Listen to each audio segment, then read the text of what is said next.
ಸ್ನೇಹಿತರೆ, ಇತ್ತೀಚೆಗೆ ನಾನು ಓದಿದ ಒಂದು ಸಂದೇಶ ತುಂಬ ಅರ್ಥಪೂರ್ಣ ಅನ್ನಿಸ್ತು. ಅದನ್ನು ನಿಮ್ಮ ಜೊತೆ ಹಂಚಿಕೊಳ್ಳುವ ಒಂದು ಸಣ್ಣ ಪ್ರಯತ್ನ. ವೈ ಮೀ, ನಾನೇ ಯಾಕೆ? ಇದೊಂದು ಸುಂದರವಾದ ಅರ್ಥಪೂರ್ಣವಾದಂತಹ ಸಂದೇಶ. ಇದನ್ನು ಹೇಳಿದ್ದು ಆರ್ಥರ್ ಆ್ಯಶ್, ಒಬ್ಬ ಪ್ರಖ್ಯಾತನಾದಂತಹ ಲೆಜೆಂಡರಿ ವಿಂಬಲ್ಡನ್ ಟೆನ್ನಿಸ್ ಚಾಂಪಿಯನ್. ಈ ಆರ್ಥರ್ ಒಬ್ಬ ಮಹಾನ್ ವಿಂಬಲ್ಡನ್ ಟೆನ್ನಿಸ್ ಆಟಗಾರ. ಇವರು 1983ರಲ್ಲಿ ಹೃದಯದ ಶಸ್ತ್ರಚಿಕಿತ್ಸೆಗೆ ಒಳಗಾದಾಗ ಇವರಿಗೆ ರಕ್ತವನ್ನು ಕೊಡಲಾಯಿತು. ದುರದೃಷ್ಟವಶಾತ್ ಆ ರಕ್ತ HIV ಸೋಂಕಿತ ರಕ್ತವಾಗಿತ್ತು.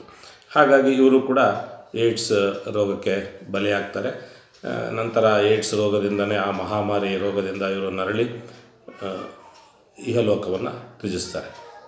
ಇವರು ಏಡ್ಸ್ ರೋಗದಲ್ಲಿ ನರಳುತ್ತಿರೋ ಸಂದರ್ಭದಲ್ಲಿ ಅನೇಕ ಇವರ ಅಭಿಮಾನಿಗಳು ಇವರಿಗೆ ಪತ್ರಗಳನ್ನು ಬರೀತಾರೆ. ಅದರಲ್ಲಿ ಒಂದು ಪತ್ರ ವಿಶೇಷ ಅಂತ ಅನಿಸುತ್ತೆ. ಇವರ ಅಭಿಮಾನಿ ಇವರನ್ನು ಕುರಿತು ಹೀಗೆ ಕೇಳ್ತಾನೆ: ದೇವರು ಇಂತಹ ಕೆಟ್ಟ ರೋಗಕ್ಕೆ ನಿಮ್ಮನ್ನೇ ಯಾಕೆ ಆಯ್ಕೆ ಮಾಡಿದ? Why you are selected by the god for this bad disease? ಇದಕ್ಕೆ ಆರ್ಥರ್ ಆ್ಯಶ್ ಅವರು ಕೊಟ್ಟಂತಹ ಉತ್ತರ ಅತ್ಯಂತ ಅರ್ಥಪೂರ್ಣವಾಗಿರುವಂಥದ್ದು. ಅವ್ರು ಹೇಳ್ತಾರೆ, 50 ಮಿಲಿಯನ್ ಮಕ್ಕಳು ಟೆನ್ನಿಸ್ ಆಡೋದಕ್ಕೆ ಪ್ರಾರಂಭ ಮಾಡಿದ್ರು. ಅದರಲ್ಲಿ 5 ಮಿಲಿಯನ್ ಮಕ್ಕಳು ಮಾತ್ರ ಟೆನ್ನಿಸ್ ಆಟವನ್ನು ಕಲಿತರು. ಅದರಲ್ಲಿ 5 ಲಕ್ಷ ಮಂದಿ ವೃತ್ತಿಪರ ಟೆನ್ನಿಸ್ ಆಟಗಾರರಾದರು. 50,000 ಮಂದಿ ಮಾತ್ರ ಒಂದು ಸರ್ಕ್ಯೂಟ್ಗೆ ಬರ್ತಾರೆ. ಅದರಲ್ಲಿ 5,000 ಮಂದಿ ಗ್ರ್ಯಾಂಡ್ ಸ್ಲ್ಯಾಮ್ಗೆ ಪ್ರವೇಶವನ್ನು ಪಡೀತಾರೆ. ಆ 5,000 ಮಂದಿಯಲ್ಲಿ 50 ಮಂದಿ ಮಾತ್ರ ವಿಂಬಲ್ಡನ್ ತಲುಪ್ತಾರೆ. ಅದರಲ್ಲಿ 4 ಮಂದಿ ಸೆಮಿಫೈನಲ್ಗೆ ಬರ್ತಾರೆ. 2 ಮಾತ್ರ ಫೈನಲ್ಗೆ ಬರ್ತಾರೆ. ಅದರಲ್ಲಿ ಒಬ್ಬರು ವಿಜೇತರಾಗ್ತಾರೆ. ಆ ವಿಜೇತ ನಾನಾಗಿದ್ದೆ. ವಿಂಬಲ್ಡನ್ ಪ್ರಶಸ್ತಿಯನ್ನು ನನ್ನ ಕೈನಲ್ಲಿ ಎತ್ತಿ ಹಿಡಿದಾಗ ನಾನು ಆ ದೇವರನ್ನು ಕೇಳಲಿಲ್ಲ, ವೈ ಮೀ, ನಾನೇ ಯಾಕೆ ಈ ಪ್ರಶಸ್ತಿಯನ್ನು ಗೆದ್ದೆ ಅಂತ ನಾನು ಆ ದೇವರನ್ನು ಕೇಳಲಿಲ್ಲ. ಸಂತೋಷದಲ್ಲಿ ಇದ್ದಾಗ ನಾನು ಏನನ್ನೂ ಕೇಳಲಿಲ್ಲ. ಈಗ ನಾನು ದುಃಖದಲ್ಲಿದ್ದೇನೆ, ನಾನು ಹೇಗೆ ಕೇಳಲಿ ವೈ ಮೀ ಅಂತ ತುಂಬ ಅರ್ಥಪೂರ್ಣವಾಗಿ ವಿವರವನ್ನು ಕೊಡ್ತಾರೆ. ಸಂತಸ, ಹ್ಯಾಪಿ ನಿಮ್ಮನ್ನು ಸುಖವಾಗಿರಿಸುತ್ತೆ.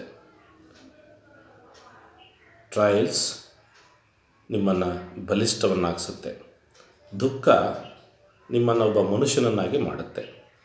ಸೋಲು ನಿಮ್ಮನ್ನು ವಿನಮ್ರ ವ್ಯಕ್ತಿಯನ್ನಾಗಿ ಪರಿವರ್ತನೆ ಮಾಡುತ್ತೆ. ಯಶಸ್ಸು ನಿಮ್ಮನ್ನು ಬೆಳಗಿಸುತ್ತೆ. ಆದರೆ ನಂಬಿಕೆ ಮಾತ್ರ ನಿಮ್ಮನ್ನು ಮುನ್ನಡೆಸುತ್ತೆ ಜೀವನದಲ್ಲಿ. ಇದನ್ನು ಚೆನ್ನಾಗಿ ನೆನಪಿಟ್ಕೊಳ್ಬೇಕು ಮಿತ್ರರೇ.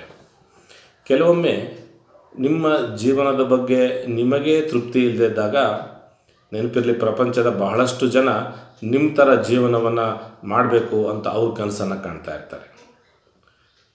ನೆಲದಲ್ಲಿ ಒಂದು ಫಾರಮ್ ಹೌಸ್ ಮುಂದೆ ಆಟ ಆಡ್ತಾ ಇರುವಂಥ ಮಗು ನೆತ್ತಿಯ ಮೇಲೆ ಆಕಾಶದಲ್ಲಿ ಆಗಸದಲ್ಲಿ ವಿಮಾನ ಹಾರಾಡ್ತಿದ್ರೆ ನಾನು ಅದರಲ್ಲಿ ಹಾರಾಡಬೇಕಂತ ಕನಸು ಕಾಣ್ತಾ ಇರ್ತದೆ. ಆದರೆ ಪೈಲಟ್ ಈ ಹಾರಾಟವನ್ನು ನಿಲ್ಲಿಸಿ ಮೊದಲು ಮನೆಗೆ ಫಾರಮ್ ಹೌಸ್ಗೆ ಹೋದರೆ ಸಾಕು ಅಂತ ಆತ ಬಯಸ್ತಾ ಇರ್ತಾನೆ.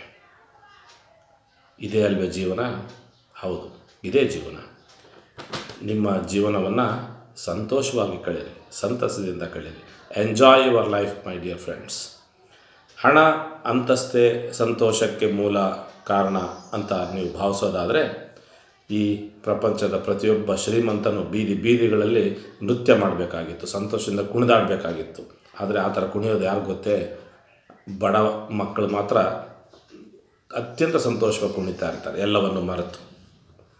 ಅಧಿಕಾರ ನಮಗೆ ರಕ್ಷಣೆಯನ್ನು ಕೊಡುತ್ತೆ ಅನ್ನೋದಾದರೆ, VIP ಗಳಿಗೆ ಯಾವುದೇ ಬಾಡಿಗಾರ್ಡ್ ಬೇಕಿಲ್ಲ. ಬಾಡಿಗಾರ್ಡ್ ಇಲ್ಲದೆ ಓಡಾಡುವ ಜನ ಯಾರು ಗೊತ್ತಲ್ಲ? ನಿಮ್ಮಂತಹ ಒಬ್ಬ ಸಾಮಾನ್ಯ ಮಧ್ಯಮ ವರ್ಗದ ಜನ ಸರಳ ಜೀವನವನ್ನು ಮಾಡ್ತಾ ಇರೋವಂಥವ್ರು ಅತ್ಯಂತ ಸುಖವಾಗಿರ್ತಾರೆ.